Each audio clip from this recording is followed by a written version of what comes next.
भक्तों को जय सीताराम।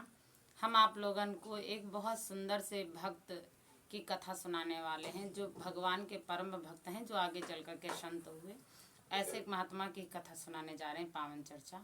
आप सभी लोग ध्यान लगा करके सुने और हमारे चैनल को लाइक और सब्सक्राइब अवश्य करेंगे, ताकि आप सभी लोगन को नई नई वीडियो हमारी प्राप्त होती रहें। तो भक्त सावता माली की कथा हम आप लोगन को सुनाने जा रहे हैं, जो भक्त माल से आती है। पुंडरपुर से 10-12 मील पर अरड़ भिंडी नामक एक गांव था, जहां के सावता माली रहने वाले थे। इनके पिताजी का नाम था परसुआ और इनकी माताजी का नाम था नागिताबाई। एक बार की बात है कि श्री ज्ञानेश्वर दास जी और श्री नामदेव जी विठल भगवान के संग संत कुर्मा दास जी से मिलने के लिए जा रहे थे।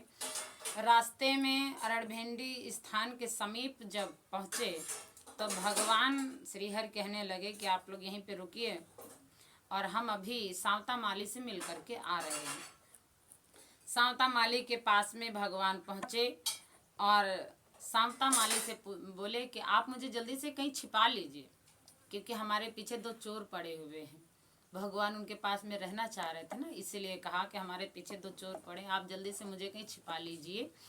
तो सावता माली ने इधर उधर देखा, कहीं कुछ छिपाने की जगह नहीं मिली। तो उन्होंने क्या किया कि खुरपा लेकर के अपने पेट को चीर दिया और पेट को चीर करके भगवान को उसी अपने पेट के अंदर रख लिया और ऊपर से चादर ओढ़ ली।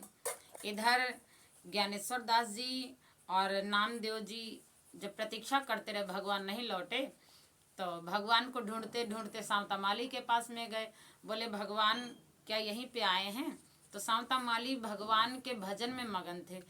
तो ज्ञानेश्वर दास जी समझ गए कि भगवान के भजन में लगे हुए हैं, भगवान की कीर्तन करने में लगे, इसका मतलब परमात्मा कहीं यहीं पर हैं।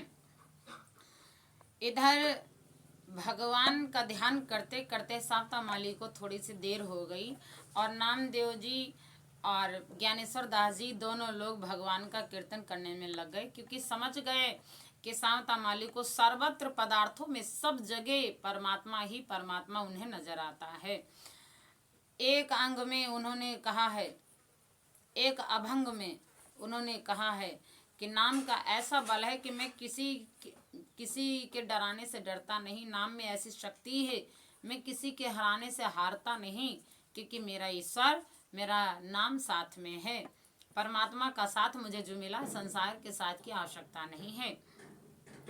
इतना कह करके और सावता माली भगवान के भजन में ही दीपावली मना, भगवान के भजन से ही उनकी होली, हर एक महोत्सव भगवान के भजन से ही होता है। अपने कीर्तन में भगवान को बुला लिया करते थे। भजना आनंदी दिवाली मनाते और चित्त में वनमाली को भी पकड़कर पूजा किया करते थे। भगवान श्री कृष्ण को वो अपने भजनों में बुला करके कीर्तन किया करते थे, क्योंकि उनका मानना था यह कि या तो हम भगवान के जैसे बन पावे या तो भगवान को अपने पास में बुला पावे। तो भगवान के जैसा बनना तो बहुत मुश्किल है, लेकिन भगवान को रिझा करके अपने पास में बुलाना ज़्यादा कठिन नहीं है, क्योंकि संतों का मत है, क्योंकि जहाँ भगवान भक्ति सुनते हैं, भक्तों की पुकार सुनते हैं, परमात्मा वहीं पे आते हैं और भगवान की भक्ति करके ही संत महात्मा लोग भगवान को रिझाते हैं। अपनी पंक्तियों में भी बताया है कि परमात्मा का भजन करोगे तो चारों मुक्तियां द्वार पर ही आकर के खड़ी हो जाएंगी। सावता जी ने 1217 आषाढ़ कृष्णा 14 को समाधि ले ली थी। भगवान के दर्शन बाद में प्राप्त किए। परमपिता परमात्मा ने उन्हें दर्शन दिया और आशीर्वाद दिया कि आज से आपका भाई नाम इतिहास में होगा। तो इसीलिए भक्त सावता माली की कथा बड़ी सुंदर है। बड़ी टाइम कम है, लेकिन कथा तो बहुत विस्तार रहती है, इसलिए हमने शॉर्टकट में आप लोगन को सुनाने का प्रयास किया है। और अगर अच्छी अच्छी वीडियो आप लोगन को प्राप्त करनी है तो हमारे चैनल को लाइक और सब्सक्राइब अवश्य करें। सभी को जय सीताराम।